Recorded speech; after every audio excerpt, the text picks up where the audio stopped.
उदू इला सबीली रब्बिका बिल हिकमा, सबको बुलाओ अपने रब के रास्ते की तरफ हिकमत के साथ और बेहतरीन तरीके के साथ, और उनसे बात करो उस तरीके से जो कि सबसे अच्छा है। अल्लाह ताला एक सख्त वईद देते हैं। अल्लाह ताला कहते हैं सूरह मोहम्मद में कि ए मुसलमानों, अगर तुमने अपना चेहरा फेर लिया, हम दूसरी कौम को लाएंगे, फिर वो तुम्हारे जैसे नहीं होंगे। उससे अच्छी बात और किसकी होगी? जो लोगों को अल्लाह के तरफ बुलाए, नेक काम करे और कहे कि बेशक मैं मुसलमान हूँ। जब नमाज फर्ज नहीं हुआ था, जब रोजा फर्ज नहीं हुआ था, जब ज़कात फर्ज नहीं हुआ था, तब से ये दावत फर्ज है। अल्लाह ताला फरमाते आप नसीहत कीजिए, आपका काम नसीहत करना है, आप उन पे कोई दारोगा नहीं है, आप कोई डिसीजिव अथॉरिटी नहीं है।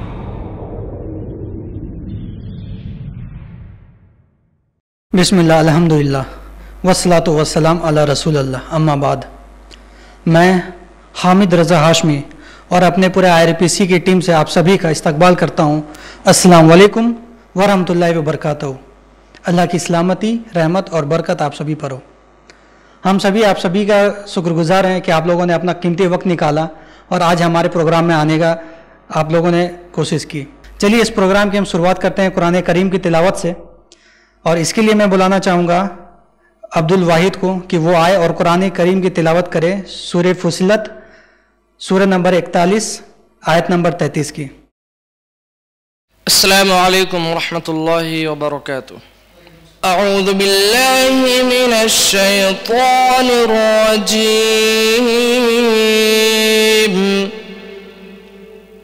बिस्मिल्लाहिर रहमानिर रहीम।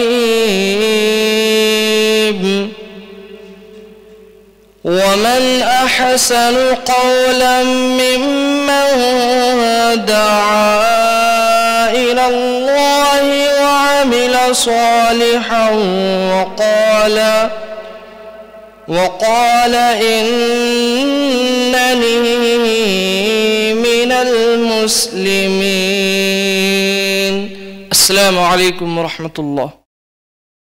जज़ाकल्लाह। आप लोगों ने जिस तरह अब्दुल वाहिद की आवाज़ में आपने कुरान करीम की तिलावत सुनी, सूरह फुसिलत सूरह नंबर 41 आयत नंबर 33। अब मैं इसका तर्जुमा करना चाहूँगा आप लोगों के सामने।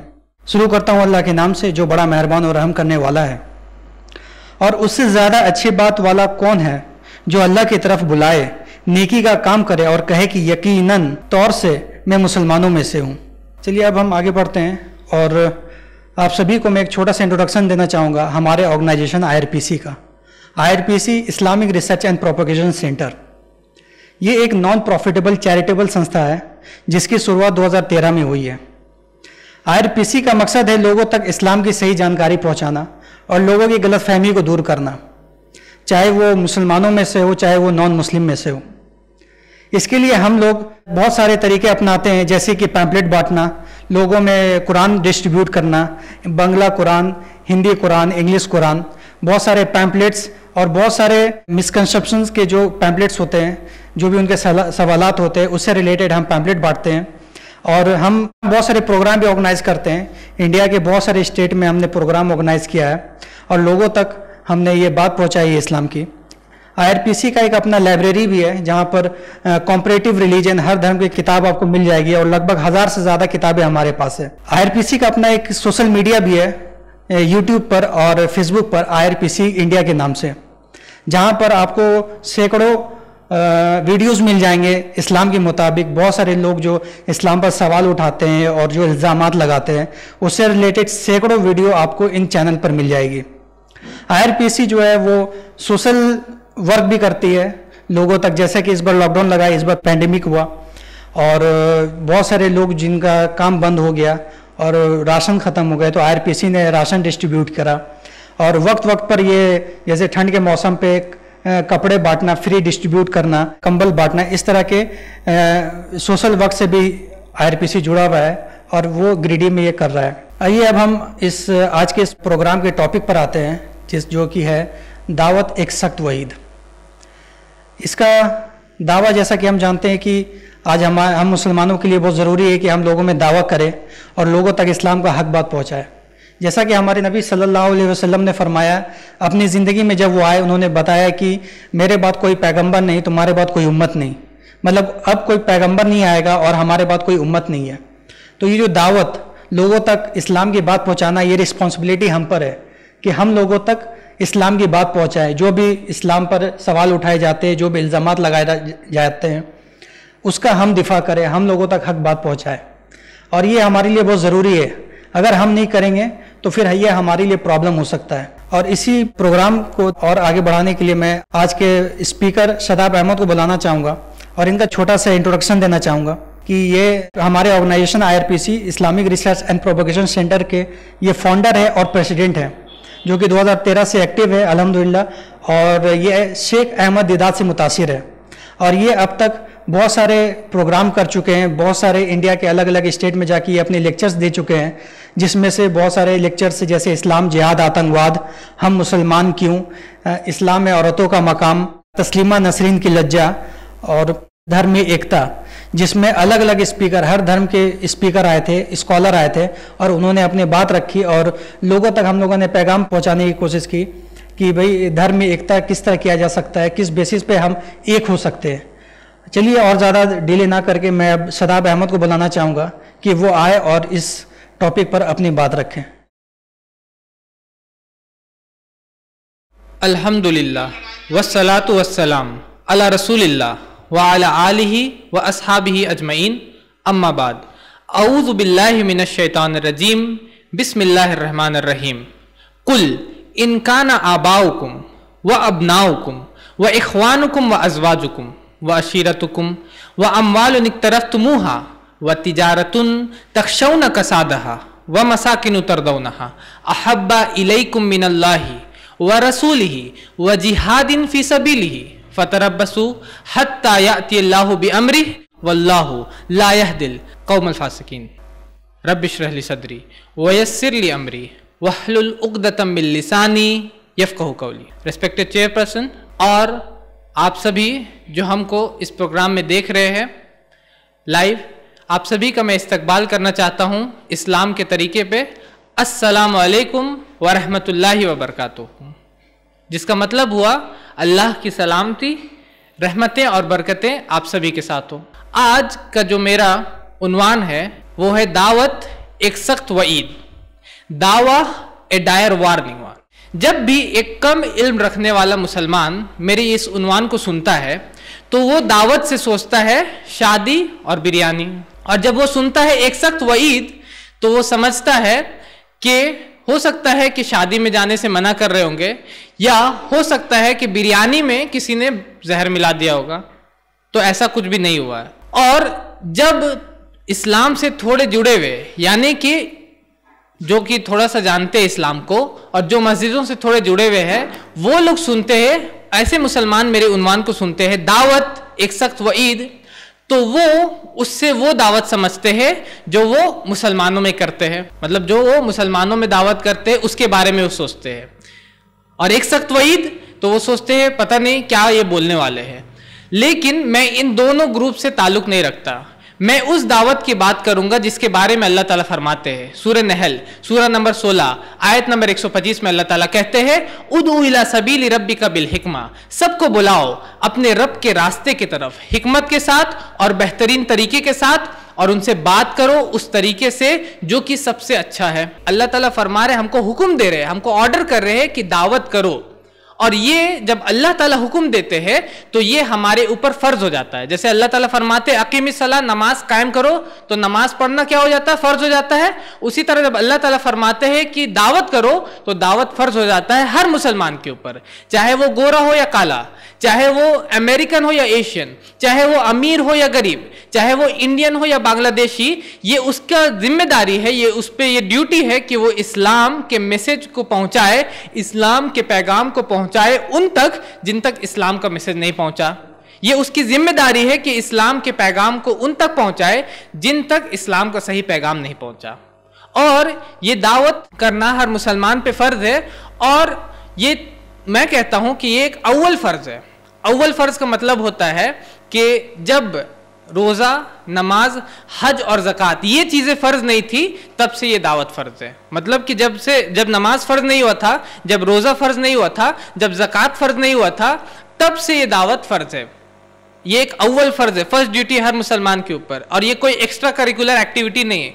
स्कूल में जब हम जाते हैं तो हमको अलग अलग चीज़ें एक्स्ट्रा करिकुलर एक्टिविटी सिखाई जाती है, जैसे कि ड्राइंग सिखाया जाता है, स्विमिंग सिखाया जा सकता है कुछ स्कूल में सिखाया जाता है आपको फुटबॉल, क्रिकेट, ये सारे एक्स्ट्रा करिकुलर एक्टिविटीज़ है।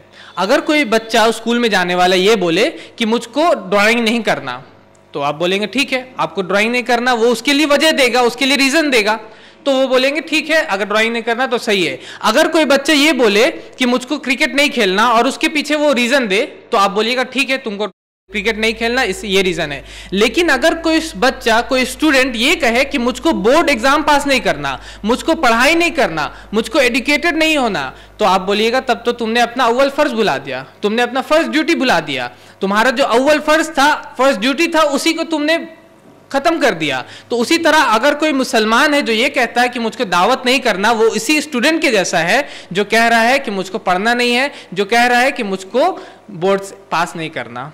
और दावत के बारे में कई आयतें कुरान में, कुछ फेमस आयत मैं आपके सामने रखना चाहूंगा, जैसे कि अल्लाह ताला फरमाते हैं सूरह अहज़ाब सूरह नंबर 33 आयत नंबर 21 में अल्लाह ताला कहते हैं लक़द कान लकुम फ़ी रसूलिल्लाहि उस्वतुन हसना, कि तुम्हारे लिए रसूल अल्लाह सल्लल्लाहु अलैहि वसल्लम में बेहतरीन नमूना है, बेस्ट एग्जाम्पल है। और हम बहुत सारे नमूना को जानते हैं, हम जानते हैं नमाज पढ़ने के नमूना को, हम जानते हैं टखने से ऊपर को पैंट को पहनने के नमूना को, दाढ़ी रखने के नमूना को, बहुत सारे एग्जाम्पल को हम जानते हैं। लेकिन मैं आज उस नमूना की बात करूंगा जो इसी सूरह अहज़ाब सूरह नंबर 33 कुरान का अगर आप पढ़िएगा आयत नंबर 21 के आगे आयत नंबर 45 और 46 में अल्लाह ताला फरमाते हैं, जस्ट 14 लाइन आगे अल्लाह ताला 14 आयतें आगे फरमाते हैं, या अय्युहन नबी इन्ना अरसलनाका शाहिदन व मुबश्शिरन व नज़ीरा, ए नबी हमने आपको शाहिद बनाकर और बशारत देने वाला बनाकर और डराने वाला बनाकर भेजा, व दाइयन इलल्लाहि बिइज़्निही, और एक दाई बना के भेजा। तो क्या ये दावत की सिफत, क्या ये दावत करने वाले की सिफत ये हमारे लिए बेहतरीन नमूना नहीं है? और अल्लाह ताला कुरान में फरमाते सूरह यूसुफ में सूरह नंबर 12 आयत नंबर 108 में अल्लाह ताला कहते हैं कुल हाज़िही सबीली अदउ इलल्लाहि अला बसीरतन अना व मनित्तबअन व सुब्हानल्लाह व मा अना मिनल मुशरिकीन, कि कह दीजिए ये मेरा सीधा रास्ता है, मैं लोगों को इसके तरफ बुलाता हूं, मैं भी और मेरे मानने वाले भी, और अल्लाह पाक है और मैं मुशरिक नहीं हूं। तो ये पूरी आयत अगर आप पढ़िएगा सही से, ये पूरी आयत को देखिएगा तो आपको पता चलेगा कि फर्स्ट हाफ में, पहला हाफ में अल्लाह ताला फरमा रहे हैं कि मैं दावत करता हूं, मैं लोगों को अल्लाह की तरफ बुलाता हूं, और आखिरी हाफ में अल्लाह ताला फरमा रहे कि मैं मुशरिक नहीं हूं। तो दावत और शिर्क का क्या ताल्लुक? जैसे कि अगर मैं कोई लाइन बोलूं कि अगर पेट्रोल का दाम 100 रुपए हो जाएगा तो मेरा गाड़ी कम चलेगा, तो इसका मतलब कि पेट्रोल का दाम अगर बढ़ गया, 100 रुपए हो गया, तो मेरा गाड़ी कम चल सकता है, क्योंकि मेरा गाड़ी जो है वो पेट्रोल पे चलता है। लेकिन अगर मैं ये बोलूं कि अगर पेट्रोल का दाम 100 रुपए हो जाएगा तो मैं कम बोलूंगा, आपको लगेगा तो क्या आप पेट्रोल पे चलते? आप सवाल कर सकते हैं कि आधी में आप बोल रहे कि पेट्रोल का दाम 100 हो जाएगा और फिर लास्ट में बोल रहे आप कम बोलिएगा, पेट्रोल का दाम बढ़ने और आपके बोलने में क्या ताल्लुक? तो उसी तरह अल्लाह ताला फरमा रहे फर्स्ट हाफ में कि कह दीजिए मैं लोगों को बुलाता हूं, मैं दावत करता हूं, और आखिरी में कह रहे कि मैं शिर्क नहीं करता, मैं मुशरिक नहीं हूं। तो दावत और शिर्क का क्या ताल्लुक? तो कोई ताल्लुक तो होगा। तो ताल्लुक मिलता है हमको इसी कुरान, अगर आप कुरान पढ़िएगा सूरह कसस सूरह नंबर 28 आयत नंबर 87, तो अल्लाह ताला वहां फरमाते हैं वदउ इला रब्बिक वला तकुनन्ना मिनल मुशरिकीन, कि ए मुसलमानों तुम लोग दावत करो और मुशरिक मत बनो। हम लोगों ने कितने बार सुना होगा अकीमिस सला वला तकुनन्ना मिनल मुशरिकीन, नमाज कायम करो और मुशरिक मत बनो, नमाज कायम करो और मुशरिक मत बनो। सूरह रूम सूरह नंबर 30 आयत नंबर 31 है। लेकिन कितने बार हमने सुना है कि इसी कुरान में अल्लाह ताला फरमा रहे हैं वदउ इला रब्बिक, कि ए मुसलमानों तुम लोग दावत करो और मुशरिक मत बनो। मतलब कि अगर आप दावत नहीं करते तो बहुत ज्यादा चांसेस है कि आप शिर्क करने लग जाए, अगर आप दावत नहीं करते तो बहुत ज्यादा मुमकिनात है कि ये चांस है कि आप भी शिर्क में मुब्तला हो जाए। आप नहीं तो कम से कम आपके आने वाली नस्लें, आपके आने वाले जनरेशंस तो जरूर उस तरफ जाएंगे, क्योंकि जब आप बताते नहीं लोगों को, the best way to learn is by education. जब आप किसी को पढ़ाते हैं, किसी को एडुकेट करते हैं, टीच करते हैं, तो उसके साथ साथ आप खुद भी पढ़ रहे होते हैं, आप खुद भी उसको याद कर रहे होते हैं। तो जब आप दूसरों को इस्लाम बताइएगा, दावत कीजिएगा, तो साथ में आप भी इस्लाम सीख रहे होते हैं, इस्लाम को जान रहे होते हैं। तो अल्लाह ताला फरमा रहे दावत करो और मुशरिक मत बनो। और इसी दावत के काम के लिए हर नबी, जितने भी अंबिया आए थे दुनिया में, जितने भी रसूल आए, सबका काम क्या होता था? दावत। अल्लाह ताला फरमाते सूरह नहल सूरह नंबर 16 आयत नंबर 36 में, वलकद बअसना फी कुल्ली उम्मतिन रसूलन अन इअ्बुदुल्लाह वस्तनिबुत तागूत, कि हमने हर उम्मत में रसूल भेजा। क्यों? ताकि एक अल्लाह की इबादत करो और तागूत की इबादत से, गलत चीजों की इबादत से तुम बचो। अल्लाह ताला फरमाते सूरह अंबिया सूरह नंबर 21 आयत नंबर 25 में, वमा अरसलनाका मिन कब्लिका मिन रसूलिन इल्ला नूही इलैहि अन्नहु ला इलाहा इल्ला अना फअबुदून, कि हमने आपसे पहले कोई भी नबी नहीं भेजा, कोई भी रसूल नहीं भेजा, लेकिन उसकी तरफ वही की कि मेरे अलावा कोई भी इलाह नहीं, सो तुम मेरी इबादत करो। तो हर नबी, हर रसूल जो आता था उसका काम क्या होता था? दावत करना। 1,24,000 कुछ लोग बोलते सही हदीस नहीं है, लेकिन जितने भी कम और बेश नबी आए थे, अंबिया आए थे, सबका मकसद क्या है? अन इअ्बुदुल्लाह वस्तनिबुत तागूत। और इसी के लिए कससुल अंबिया होते हैं, स्टोरीज ऑफ द प्रॉफिट्स होते हैं। हमारे पास लोग आते हैं, हमारे ऑफिस में, हमारे लाइब्रेरी में, हमारे बुक स्टोर में, और वहां पे लोग आके बोलते कि हमको कससुल अंबिया चाहिए, स्टोरीज ऑफ प्रॉफिट्स चाहिए, नबियों की कहानियां चाहिए। तो नबियों के जो कहानी होते हैं वो किस लिए होते हैं? Stories of profits. हर जो स्टोरी होता है उसके पीछे एक मॉरल होता है, एक सीख होता है, एक सबक होता है। हम लोग को बचपन में पढ़ाया गया the hare and the tortoise, कछुआ और खरगोश। कछुआ और खरगोश की एक कहानी है। तो ये the hare and the tortoise की कछुआ और खरगोश में जब रेस होता है तो कछुआ भले ही स्लो होता है, खरगोश तेज होता है, लेकिन कछुआ क्योंकि स्टेडी होता है, लगातार चलते रहता है, और खरगोश आराम करने के लिए रुक जाता है। ओवर कॉन्फिडेंट होता है वो, और वो आराम करने के लिए रुक जाता है। तो जीतता कौन है लास्ट में? खरगोश। तो हमको सिखाया जाता है कि देखो, अगर तुम स्लो भी हो, लेकिन अगर तुम स्टेडी हो, मतलब कि अगर तुम लगातार काम कर रहे हो, तो तुम भले तेज को भी हरा सकते हो। इससे एक सीख, एक सबक, एक मॉरल हम लोग को मिलता है। तो उसी तरह जब अल्लाह ताला कससुल अंबिया बता रहे हैं, नूह अलैहिस्सलाम की कहानी, इब्राहिम अलैहिस्सलाम की कहानी, यूसुफ अलैहिस्सलाम की कहानी, मूसा अलैहिस्सलाम की कहानी, ईसा अलैहिस्सलाम की कहानी, तो ये सारी कहानियां किस लिए? अन इअ्बुदुल्लाह वस्तनिबुत तागूत, कि किस तरह तुम एक अल्लाह की इबादत की तरफ लोगों को बुलाओगे और तागूत की इबादत से, गलत चीजों की इबादतों से तुम लोगों को रोकोगे। ये सीख है, ये सबक है, ये मॉरल है। और इसी जो इतने नबी आए, सबसे आखिरी नबी कौन है? मोहम्मद सल्लल्लाहु अलैहि वसल्लम। अल्लाह ताला फरमाते हैं सूरह अहज़ाब सूरह नंबर 33 आयत नंबर 40 में कि खातम नबीयीन है, वो आखिरी नबी है, सील ऑफ द प्रॉफिट्स है नबी सल्लल्लाहु अलैहि वसल्लम। तो अब कोई भी नबी नहीं आएगा, अब कोई भी रसूल नहीं आएगा, तो अब किसकी जिम्मेदारी बनती है? क्योंकि नबी तो आने वाले नहीं दावत के लिए, तो अब किसकी जिम्मेदारी बनती है दावत करना? तो अल्लाह ताला फरमाते हैं कुंतुम खैरा उम्मतिन उखरिजत लिन्नास, कि ए मुसलमानों तुम लोग बेहतरीन उम्मत हो। अल्लाह ताला फरमाते सूरह आल इमरान सूरह नंबर 3 आयत नंबर 110 में कि तुम लोग बेहतरीन उम्मत हो जो लोगों के लिए निकाले गए हो। क्यों तुम लोग बेहतरीन उम्मत हो? तअमुरून बिल मारूफ व तनहौना अनिल मुनकर, कि तुम नेकी का हुक्म देते हो, तुम बुराई से रोकते हो, और अल्लाह पे ईमान लाते हो। और नेकी का हुक्म देना बहुत सारी नेकियों का हुक्म हो सकता है। जैसे किसी को बोलना नमाज पढ़िए, ये भी नेकी का हुक्म है।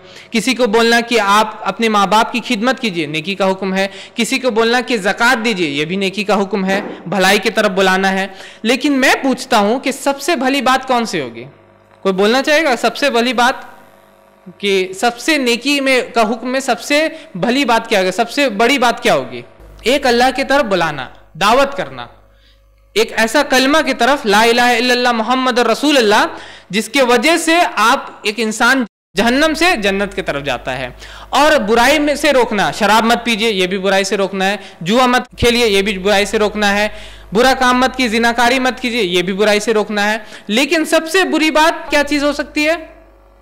सबसे बुरी बात शिर्क। अल्लाह ताला फरमाते हैं सूरह निसा सूरह नंबर 4 आयत नंबर 48 में, और सूरह निसा सूरह नंबर 4 आयत नंबर 116 में अल्लाह ताला फरमाते इन्नल्लाह ला यगफिरु अन युशरक बिही, कि बेशक अल्लाह शिर्क को माफ नहीं करते और इसके अलावा जिसे चाहते हैं माफ कर देते हैं। बेशक अल्लाह शिर्क को माफ नहीं करते, एक ऐसी चीज जिसकी वजह से एक इंसान हमेशा हमेश की जहन्नम की तरफ जा सकता है। तो क्या ये हमारा काम नहीं है कि हम लोगों को तौहीद की तरफ यानी कि कलिमा की तरफ बुलाए और लोगों को शिर्क से रोके? ये भी हमारा काम है, क्योंकि हम खैर उम्मा है। और ये खैर उम्मा जो है, ये एक टाइटल है, ये एक ओहदा है, ये एक टाइटल है। मतलब कि जैसे कि प्रिंसिपल एक टाइटल होता है। प्रिंसिपल, किसी का नाम सुना आपने प्रिंसिपल, उनका नाम प्रिंसिपल है। किसी का नाम प्रिंसिपल नहीं होता। प्रिंसिपल एक क्या है? टाइटल है, ओहदा है, जिस तरह कि इमाम एक ओहदा है, उसी तरह मुअज्जिन एक ओहदा है, उसी तरह स्पीकर एक ओहदा है, टाइटल है। हर ओहदा के साथ क्या होता है, एक जिम्मेदारी होती है। प्रिंसिपल का काम है स्कूल को चलाना, इमाम का काम है नमाज पढ़ाना, लोगों को लीड करना, रहबरी करना लोगों की। मुअज्जिन का काम है लोगों को अजान देना, मुअज्जिन का काम है। स्पीकर का काम है स्पीच देना। अगर प्रिंसिपल को स्कूल चलाने नहीं आता तो वो प्रिंसिपल कहलाने के लायक नहीं। अगर इमाम को नमाज पढ़ाने नहीं आता तो वो इमाम कहलाने के लायक नहीं। अगर मुअज्जिन को अजान देने नहीं आता तो वो मुअज्जिन कहलाने के लायक नहीं। अगर स्पीकर को स्पीच देने नहीं आएगा तो वो स्पीकर कहलाने के लायक नहीं। उसी तरह अगर हम तामुरूना बिल मारिफ यानी नेकी का हुक्म नहीं देते, व तन्हाउना अनिल मुनकर यानी बुराई से नहीं रोकते, तो हम खैर उम्मा कहलाने के लायक नहीं। हम इसलिए खैर उम्मा नहीं कि हमारे पास कोट है या हम बिरयानी बनाते या हम अरब है इसलिए हम खैर उम्मा नहीं है, बल्कि हम खैर उम्मा क्यों है, तामुरूना बिल मारूफ व तन्हाउना अनिल मुनकर, तुम नेकी का हुक्म देते हो और बुराई से रोकते हो। अगर ये काम हमारे अंदर है तो हम खैर उम्मा है, हम बेहतरीन उम्मत है, हम बेस्ट उम्मा है। लेकिन अगर ये हमारे अंदर नहीं है तो हम खैर उम्मा नहीं है। और मैंने अपनी बात को शुरू करने से पहले आपके सामने एक आयत पढ़ी जो सूरे तौबा की है। मैंने अपनी बात को जब शुरू किया अपने लेक्चर को तो उससे पहले आपके सामने सूरे तौबा सूरा नंबर 9 आयत नंबर 24 पढ़ी। और सूरे तौबा इस कुरान में एक ही सूरा है जिसके पहले कोई बिस्मिल्लाह नहीं है। एक ही सूरा है जिसके पहले कोई बिस्मिल्लाह नहीं। आप जो भी सूरा पढ़िएगा उसके पहले है बिस्मिल्लाहिर्रहमानिर्रहीम, शुरू अल्लाह का नाम लेके जो अर्रहमान और अर्रहीम है। बिस्मिल्लाहिर्रहमानिर्रहीम, कुल आऊज़ु बिरब्बिन नास, बिस्मिल्लाहिर्रहमानिर्रहीम, कुल आऊज़ु बिरब्बिल फलक, बिस्मिल्लाहिर्रहमानिर्रहीम, कुल हुवल्लाहु अहद, बिस्मिल्लाहिर्रहमानिर्रहीम, तब्बत यदा अबी लहब व तब। हर एक सूरा बिस्मिल्लाहिर्रहमानिर्रहीम के साथ शुरू होता है। लेकिन एक ही सूरा सूरे तौबा जिसके पहले कोई बिस्मिल्लाह नहीं है, कोई भी बिस्मिल्लाह उसके पहले नहीं है।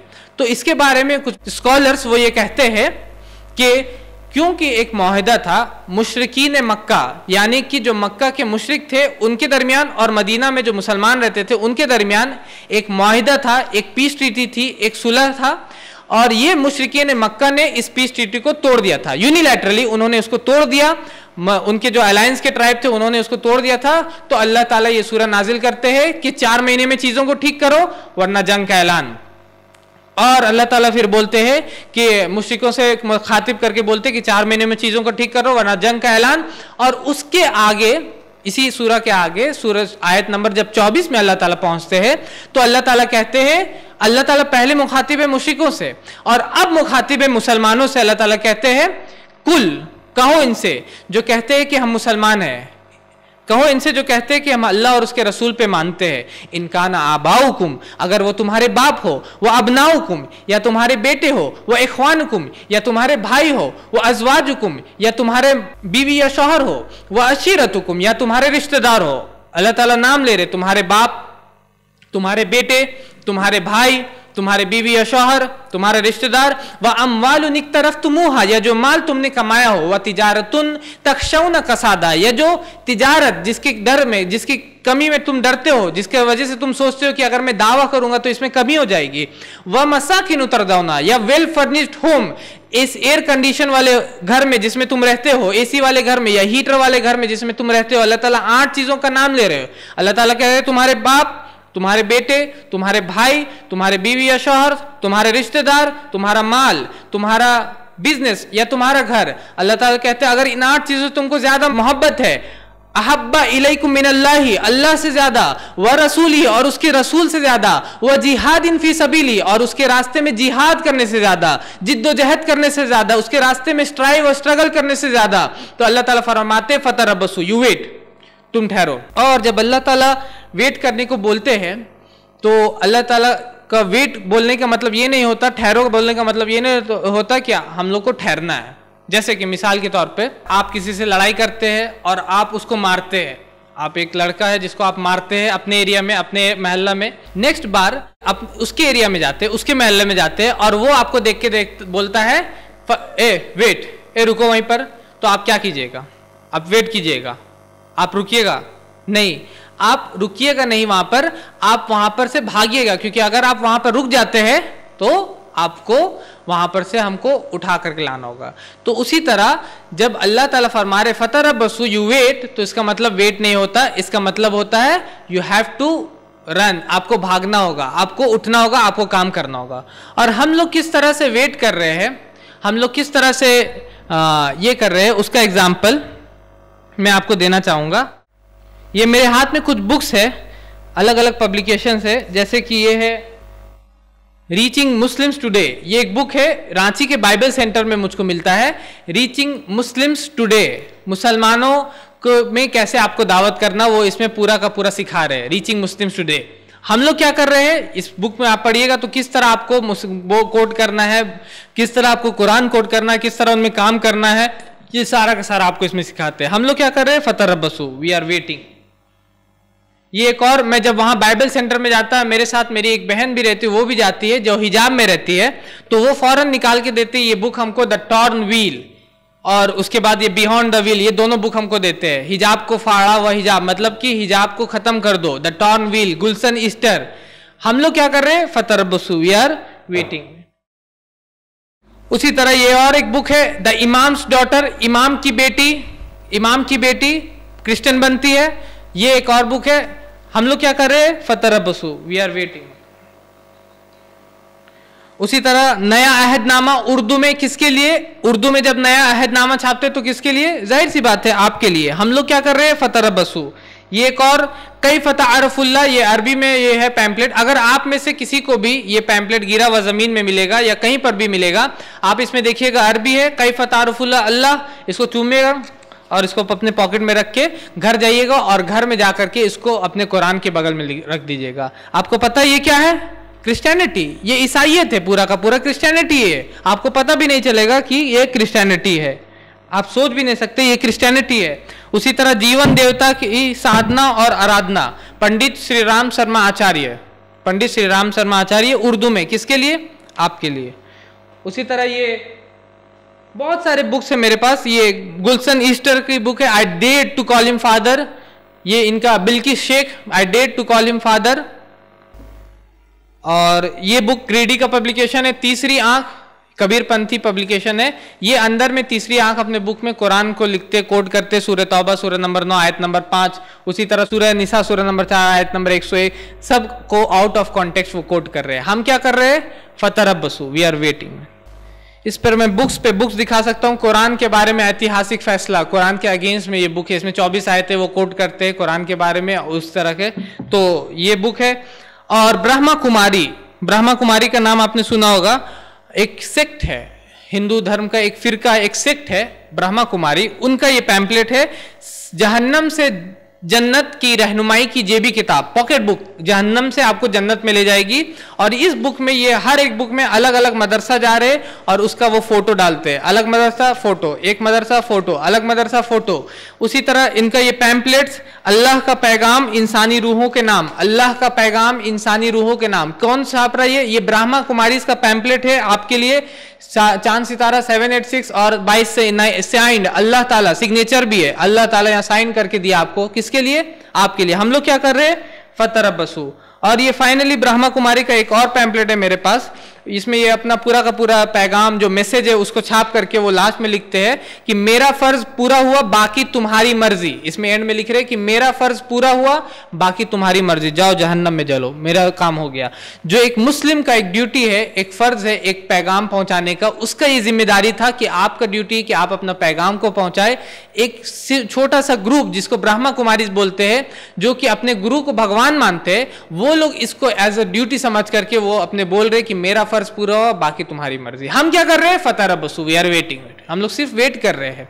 अल्लाह ताला कुरान फरमाते सूरह मरियम में, सूरह नंबर 19 आयत नंबर 88 में, वक़ालु इत्तख़ज़र रहमान वलदा लक़द जिअतुम शयअन इद्दा, कि उन्होंने कहा कि अल्लाह ने बेटा जना, उन्होंने अल्लाह को सबसे बड़ी गाली दी। एक तरह से ये अल्लाह को गाली होती है जब वो कहते कि अल्लाह ने बेटा जना।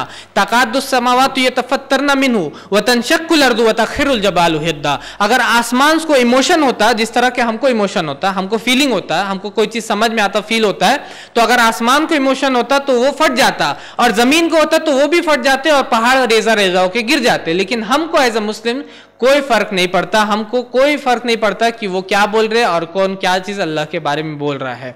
मैं ये नहीं कहता हूं कि आपको भी गालियां देनी है, आपको भी बुरा भला कहना है। मैं ये कह रहा हूं क्योंकि अल्लाह ताला फरमाते सूरह अनाम सूरह नंबर 6 आयत नंबर 108 में कि आप उनको गालियां मत दो जिनकी अल्लाह के अलावा इबादत करते। तो आपको गाली नहीं देना, सिर्फ आपको अपना मुंह खोलना है, सिर्फ आपको बात करना है, सिर्फ आपको बोलना सीखना है। आपको बोलना है कि आपको पता है कि हम जीसस क्राइस्ट पे मानते हैं, हम मानते हैं कि वो नबी थे, हम मानते हैं कि वो मसीह थे, हम मानते हैं कि बिना किसी बाप के मौजे के तौर पे पैदा हुए, चमत्कार के रूप में वो पैदा हुए, ये हम मानते हैं। ये कोई और ज्यूज नहीं मानते, यहूदी नहीं मानते, और कोई नहीं मानता, लेकिन हम मानते हैं। और हम ये मानते हैं कि वो अंधों और कोढ़ियों को ठीक करते थे बिइज़्निल्लाह, और हम ये मानते हैं कि वो मुर्दा को जिंदा कर देते थे बिइज़्निल्लाह। और कोई भी मुसलमान नहीं हो सकता जब तक कि वो ईसा अलैहिस्सलाम पे नहीं माने। और फिर आप उनको आयत सुनाइए, सूरह आल इमरान सूरह नंबर 3 आयत नंबर 42, अल्लाह ताला फरमाते हैं औज़ु बिल्लाहि मिनश शैतानिर रजीम व इज़ क़ालतिल मलाइकतु या मरियम, याद करो फरिश्तों ने कहा ए मरियम इन्नल्लाह अस्तफ़ाकी व तहरकी वस्तफ़ाकी अला निसाइल आलमीन, अल्लाह ने तुमको चुन लिया, तुमको पाक किया और तुमको चुन लिया तमाम औरतों के ऊपर। ये चीज कि मरियम को चुन लिया तमाम औरतों के ऊपर, ये चीज आपको बाइबल में नहीं मिलेगा। एक भी लाइन ऐसा लिखा हुआ कि मरियम को तमाम औरतों के ऊपर चुना गया। कुरान में एक पूरा का पूरा सूरा है सूरा मरियम, सूरा नंबर 19। बाइबल में एक भी ऐसा सूरा नहीं, एक भी ऐसा चैप्टर नहीं। आपके पास मैथ्यू है, मार्क है, ल्यूक है, जॉन है, गैलेटियंस है, फिलिपियंस है, थेसलोनियंस है, कोरिन्थियंस है, सब है, लेकिन आपके पास मरियम के नाम के कोई चैप्टर नहीं। कुरान में सूरा मरियम सूरा नंबर 19। तो आपको सिर्फ अपने मुंह को खोलना है, आपको सिर्फ बात करना है, आपको बताना है। और अल्लाह ताला आपको फरमा रहे हैं कुल हु अल्लाहु अहद, अल्लाह ये नहीं बोल रहे कहो कि वो अल्लाह एक है। सूरह इखलास सूरा नंबर 112 आयत नंबर 1 से 4 में अल्लाह ताला कहते हैं कि कहो कि अल्लाह एक है। ये नहीं बोलते बस अल्लाह एक है, बल्कि आपको बोलना है, आपको कहना है कि अल्लाह एक है। और सूरह असर में जो कंडीशन है जन्नत में जाने के लिए, जो कंडीशन है कि आप जन्नत में कैसे जाइएगा, तो उसमें 4 कंडीशन दिया हुआ सूरह असर में सूरह नंबर 103 में। उसमें क्या 4 कंडीशन है? अल्लाह ताला फरमाते हैं बिस्मिल्लाहिर्रहमानिर्रहीम वल अस्र इन्नल इंसाना लफी खुस्र इल्लल्लज़ीना आमनू व अमिलुस्सालिहाति व तवासौ बिल हक़्क़ि व तवासौ बिस सब्र, कि ज़माने की कसम तमाम इंसान नुकसान में है सिवाय उनके जिन्होंने ईमान लाया, नेक अमल किया, हक की वसीयत की यानी कि दावत किया और सब्र की नसीहत किया। तो ये 4 कंडीशन, ये 4 चीजें आपके अंदर में है, यानी कि ईमान नंबर 1, बिलीफ नंबर 2, अमल सालिहात अच्छे अमल करना, नंबर 3 हक की वसीयत यानी कि दावत करना, और नंबर 4 सब्र की नसीहत करना। ये 4 चीजें आपके अंदर है तो आप जन्नत में जाइएगा। ये 4 चीजें आपके अंदर नहीं है, इनमें से एक भी चीज नहीं है, तो आप जन्नत में जाइएगा या नहीं जाइएगा ये आप खुद जानते हैं, ये आप खुद फैसला कर सकते हैं। और अल्लाह ताला कहते हैं सूरह बकरा सूरह नंबर 2 आयत नंबर 143 में वकज़ालिका जअलनाकुम उम्मतन वसतन लितकूनु शुहदा अलन नास व यकूनुर रसूलु अलैकुम शहीदा, और इसी तरह हमने तुमको एक दरमियानी उम्मत बनाया कि तुम लोगों पे गवाह रहो और रसूल तुम्हारे ऊपर गवाह रहे। और गवाही का मतलब क्या होता है? विटनेस का मतलब क्या होता है? गवाही देने का मतलब क्या होता है? आप कोर्ट में जाते हैं, आप बोलते हैं कि मैं गवाही देता हूं, इस चीज की गवाही आप देते हैं कि सामने वाले ने मर्डर किया, सामने वाले ने रेप किया, सामने वाले ने डकैती किया, ये चीज आप गवाही देते हैं। तो उसी तरह कयामत के दिन आपको गवाही देना है उन लोगों के बारे में जो लोग आपके साथ थे, आपके जमाने में थे, आपके साथ रहते थे कि या अल्लाह ताला हमने इनको बताया कि ये इस्लाम है, ये रसालत है, ये नबी सल्लल्लाहु अलैहि वसल्लम है, उसके बाद भी इन्होंने नहीं माना, तो फिर आप उसके बाद उसका फैसला कर सकते हैं। अगर आपने पैगाम पहुंचाया होगा, अगर आपने दावत किया होगा तो आप उसको पहुंचा सकते हैं, अगर आपने नहीं किया होगा तो आप समझ लीजिए क्या होगा आपका। और इसके लिए मैं एक एग्जाम्पल भी देता हूं। हमारे एरिया जो गिरिडीह है उसके बगल में ही एक एरिया है मधुपुर, वहां पर एक गैर मुसलमान लेडी रहती है, वो मुसलमानों से मांगती है कुरान।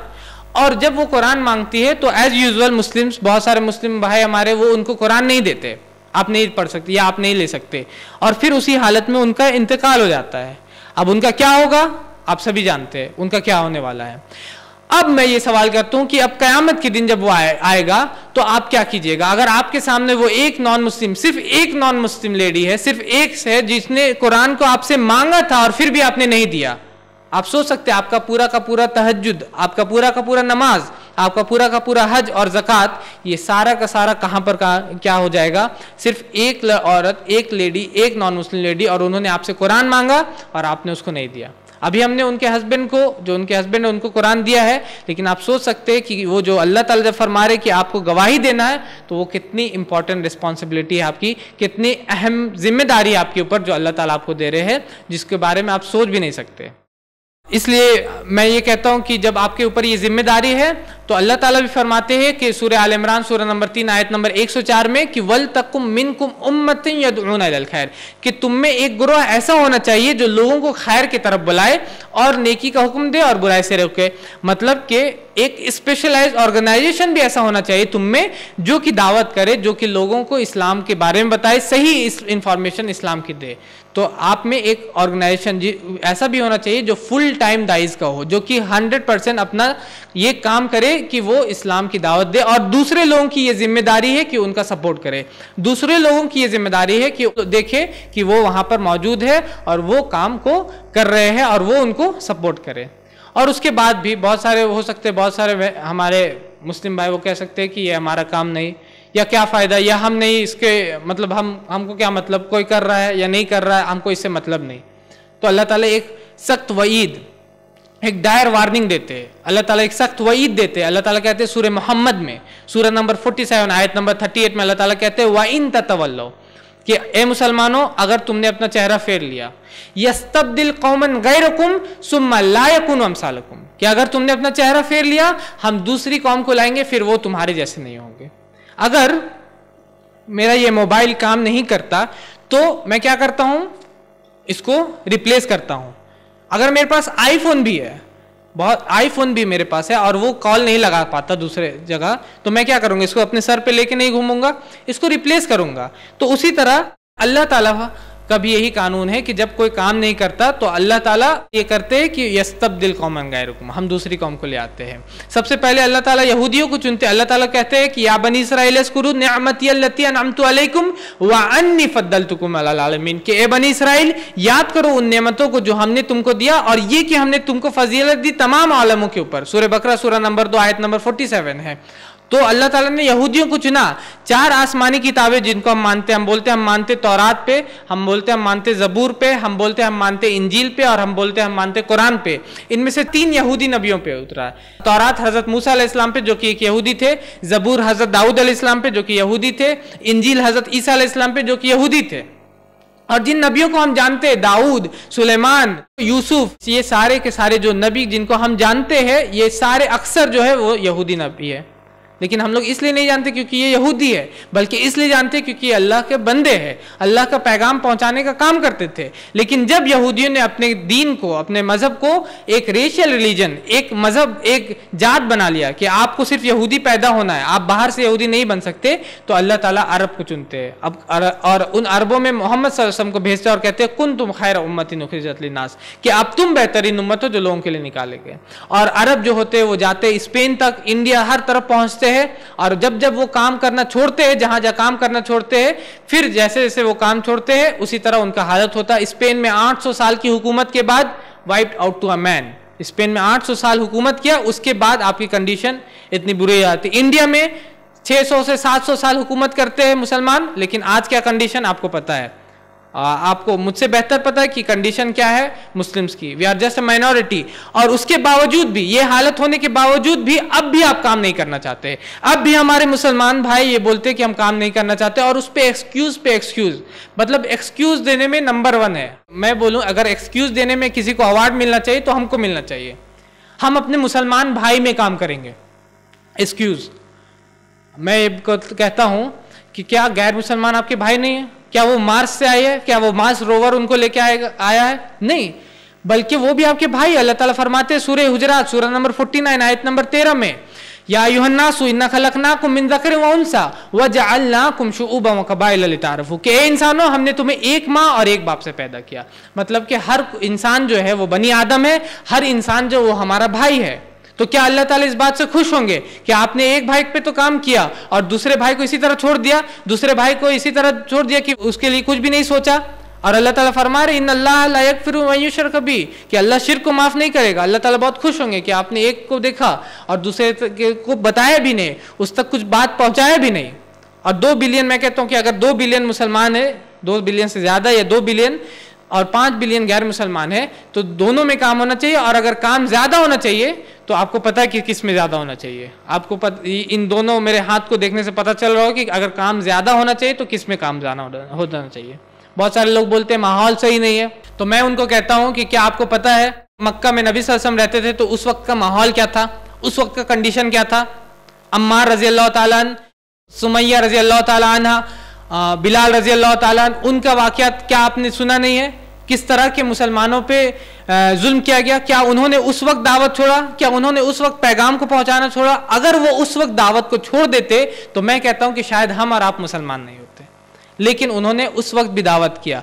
मैं ये नहीं कह रहा हूं कि अगर आपको खतरा है अपने जान के तो वहां पर भी आप जबरदस्ती वहां पर भी बोलते रहिए, बताते रहिए, लेकिन अगर आपको जान का खतरा कुछ इस तरह के कंडीशन है तो वहां पर आप रुक सकते हैं। लेकिन ऐसा जनरल स्टेटमेंट कहना कि नहीं अभी माहौल सही नहीं, अभी हम दावत नहीं करेंगे, ये कहना सही नहीं होगा, क्योंकि आपको अपने माहौल के हिसाब से अडेप्ट करके उस हिसाब से जहां तक आप कर सकते हैं उस हिसाब से आपको दावत करना होगा।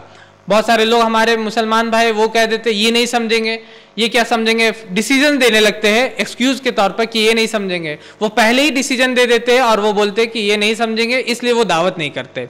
अल्लाह ताला फरमाते सूरे गाशिया सूरा नंबर 88 आयत नंबर 21 और 22 में, फज़क्किर इन्नमा अंता मुज़क्किर लस्त अलैहिम बिमुसैतिर, आप नसीहत कीजिए, आपका काम नसीहत करना है, आप उन पे कोई दारोगा नहीं है, आप कोई डिसीजिव अथॉरिटी नहीं है। आपका काम ये नहीं है कि ये नहीं समझेंगे, ये समझेगा, ये नहीं समझेगा, ये करना आपका काम नहीं है।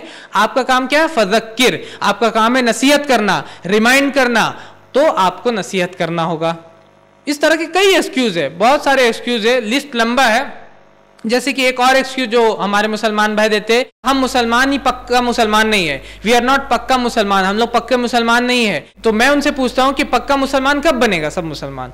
क्या सब मुसलमान फरिश्ते बन जाएंगे? और अल्लाह ताला ने आपको फरिश्ता नहीं बनाया। अगर आप सोच रहे कि सबको आप फरिश्ता बनाइएगा तो अल्लाह ताला के पास बहुत फरिश्ते हैं, अल्लाह ताला के पास बहुत सारे फरिश्ते हैं जो उनकी तस्बीह बयान करते हैं। अल्लाह ताला ने आपको इंसान बनाया और नबी सल्लल्लाहु अलैहि वसल्लम ने फरमाया कि कुल्लू बनी आदम खत्तन, कि हर बनी आदम खताकार है और बेहतरीन खताकार वो जो तौबा करने वाला है। तो इंसान गलतियां करेगा, गलतियां करके फिर उसको उठेगा, फिर अल्लाह से तौबा करेगा, ये चीज अल्लाह को पसंद है। आप फरिश्ते बन जाए ये अल्लाह ताला नहीं जानते कि आप फरिश्ते बन जाए।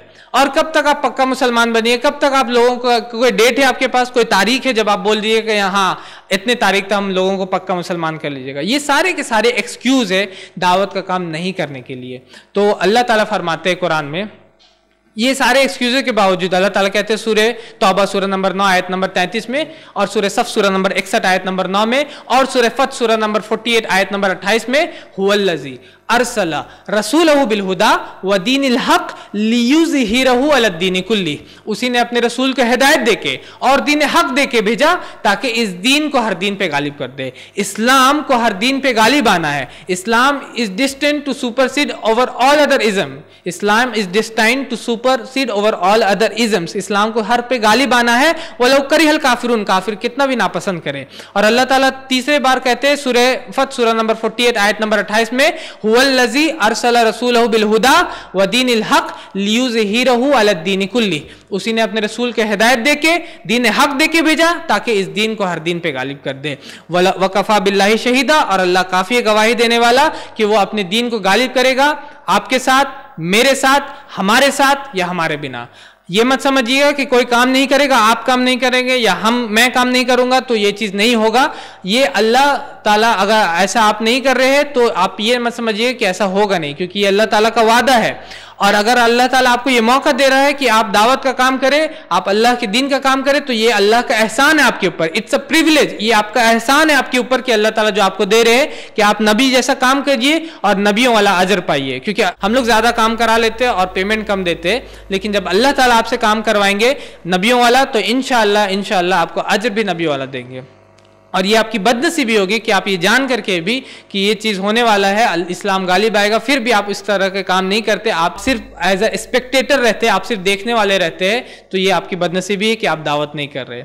और मैं अपनी बात को ख़त्म करूँगा कुरान की एक आयत से, सूरह फुसिलत सूरा नंबर 41 आयत नंबर 33, जिसमें अल्लाह ताला फरमा रहे बेस्ट प्रोफेशन के बारे में, सबसे अच्छा काम के बारे में, कि हर इंसान के हिसाब से अलग अलग काम होता है। किसी के हिसाब से फैशन डिजाइनिंग बहुत ही अच्छा है, किसी के हिसाब से एथलीट बनना यानी कि दौड़ना बहुत अच्छा है, किसी के हिसाब से आर्मी में जाना बहुत ही अच्छा है, किसी के हिसाब से डॉक्टर बनना उसके हिसाब से बहुत ही अच्छा है। डॉक्टर का काम, लोगों की जान बचाने का काम, बहुत ही अच्छा काम है। किसी के हिसाब से इंजीनियर बनना सबसे अच्छा है। अल्लाह के हिसाब से, अल्लाह ताला के नज़दीक कौन सा काम सबसे अच्छा है? तो अल्लाह ताला फरमाते सूरह फुसिलत सूरह नंबर 41 आयत नंबर 33 में, वमन अहसनु क़ौलन मिम्मन दआ इलल्लाहि व आमिल सालिहन व क़ाल इन्ननी मिनल मुस्लिमीन, कि उससे अच्छी बात और किसकी होगी? जो लोगों को अल्लाह के तरफ बुलाए, नेक काम करे और कहे कि बेशक मैं मुसलमान हूँ, मैं वो हूँ जो अपने आप को अल्लाह के सामने, अल्लाह की रज़ा के सामने झुकाता हूँ। व आखिर दावाना अनिल हम्दुलिल्लाहि रब्बिल आलमीन।